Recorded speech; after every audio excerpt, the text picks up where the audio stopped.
Alright, mayroon na naman tayong isang client na napasaya. Isa itong Milky Shop. So, gumamit tayo dito ng asbestos powder ang gagamitin natin pang design sa mga wall. Alright.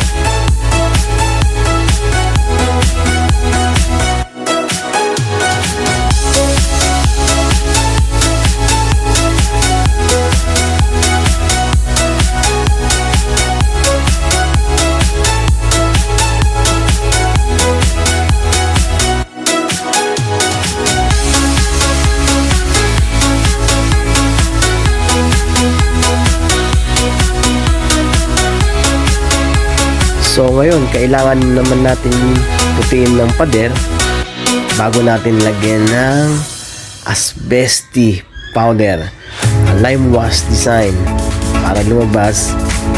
Ang ganda niya, siya yung pinakang first coating niya, ang white background.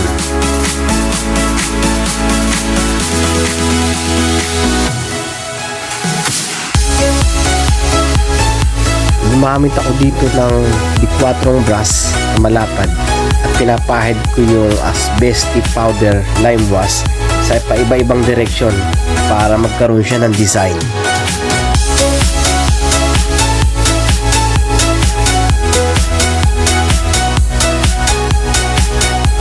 Kailangan smooth lang ang pahid, huwag magmadali, at lalabas din ang kusa ang design yan.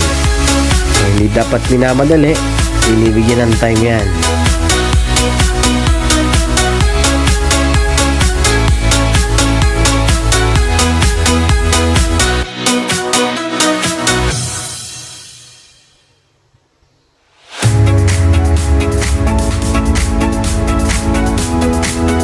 Sa ngayon, hayaan natin siyang matuyo at kusa namang lalabas ang design yan.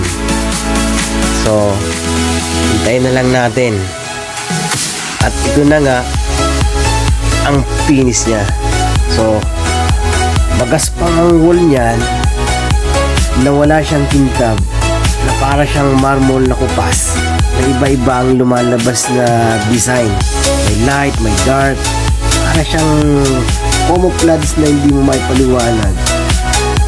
Yan ang nagiging finish ng lime wash. Marami siyang kulay. Maraming kulay ang lime wash na pwede mo gamitin sa wall. Iba-ibang design.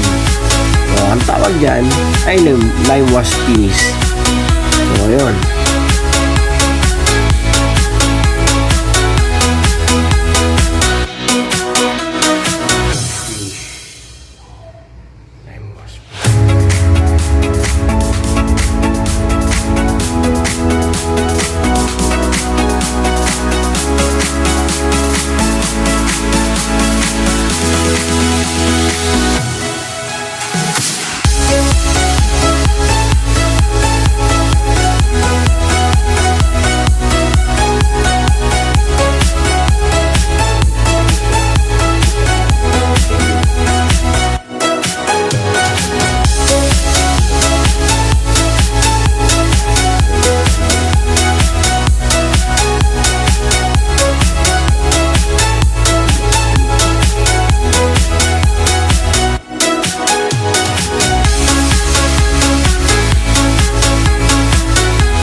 Kung nagustuhan mo ang aking video, isang like naman dyan at pakishare mo na rin.